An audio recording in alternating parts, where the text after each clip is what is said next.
生小孩有在未来的计划当中？有，已经在未来的计划当中很久了，就不知道那个小天使是不是在排队，就请赶快报名来我这边。欢迎最佳代言人优雅的志玲登场。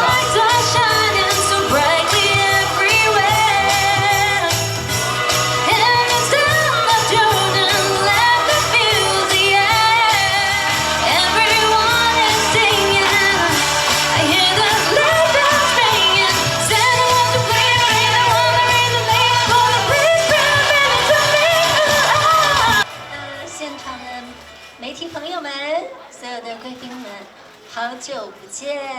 哇，欢迎志玲！今天非常荣幸可以来到浪琴新店的开幕，和大家共享这个温暖的耶诞时光。对，最重要是永远要有优雅的时刻哈。是。您的喉咙还好吗？还好。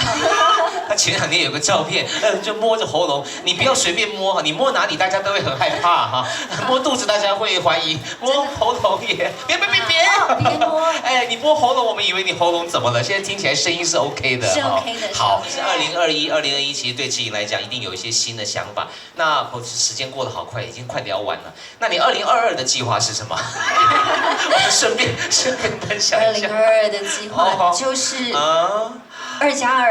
什么2+2？你的意思是要生2个？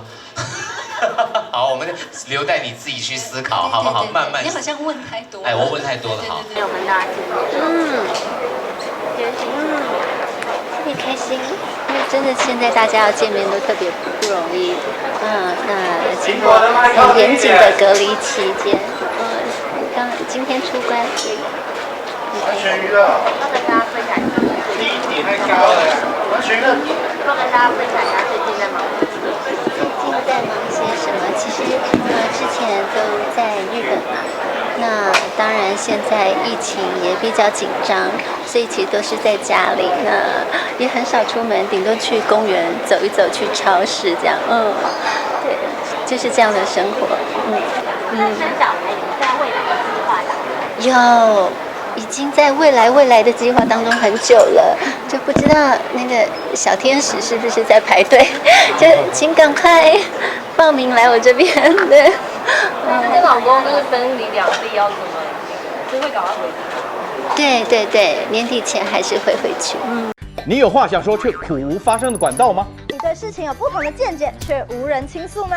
年轻学子们站出来说出你们的想法，让我们听听年轻人的心声。闹变风向，强力征求学生辨识，只要你敢说，我们就敢要。赶紧拍摄影片，然后发送到我们以下的信箱，就会有专人跟你联系。还有，别忘了订阅我们闹变风向的 YT 频道，按赞，开启小铃铛，就不会错过我们精彩的辩论哦。各位朋友，闹变风向，敢嘴就来辩。